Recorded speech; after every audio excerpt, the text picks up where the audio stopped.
Welcome to RTI news. కలకత్తాలో government హాస్పిటల్లో డాక్టర్పై జరిగిన అత్యాచారం, హత్యకు నిరసనగా లక్షట్పేట పట్టణంలో వైద్యులు శాంతియుత ర్యాలీని నిర్వహించారు. ఈ ర్యాలీకి ప్రభుత్వ వైద్యులు సంఘీభావం తెలిపారు.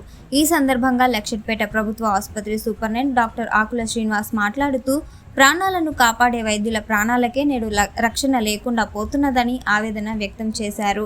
నేడు వైద్యులపై దాడులు పెరుగుతున్నాయని, వాటిని అరికట్టడానికి ప్రభుత్వం తగిన చర్యలు తీసుకోవాలని డిమాండ్ చేశారు. కోల్కతా ఘటనకు కారకులైన వారిని గుర్తించి కఠినంగా శిక్షించాలని డిమాండ్ చేశారు. ఈ కార్యక్రమంలో వైద్యులు పవిత్ర, సలీం, శ్రావణ్ గౌడ్, సుదర్శన్, అజయ్, ప్రమోద్, విజయ్ కుమార్లు పాల్గొన్నారు. దానిలో భాగంగానే లక్షట్పేటలో కూడా మన లక్షట్పేట టౌన్లో ఉన్న అన్ని ప్రైవేట్ హాస్పిటల్స్ వాళ్ళు కూడా ఓపీ సేవలు నిలిపివేసి ఈరోజు ఈ కార్యక్రమం చేపట్టడం జరిగింది. ఇందులో భాగంగానే ప్రభుత్వ వైద్యులమైన మేము కూడా వీళ్ళకి సంఘీభావంగా మద్దతు తెలపడానికి వచ్చాము.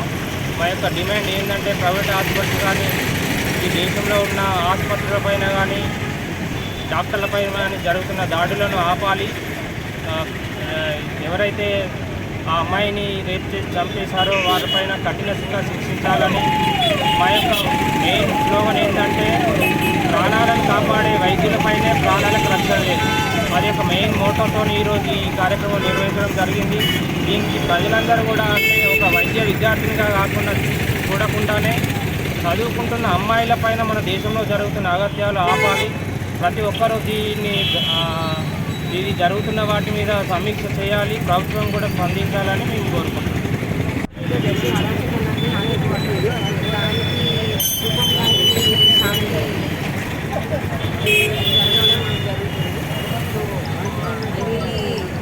Everything goes on well and ఆ అమ్మాయికి జస్టిస్ జరగాలని ఈ ర్యాలీ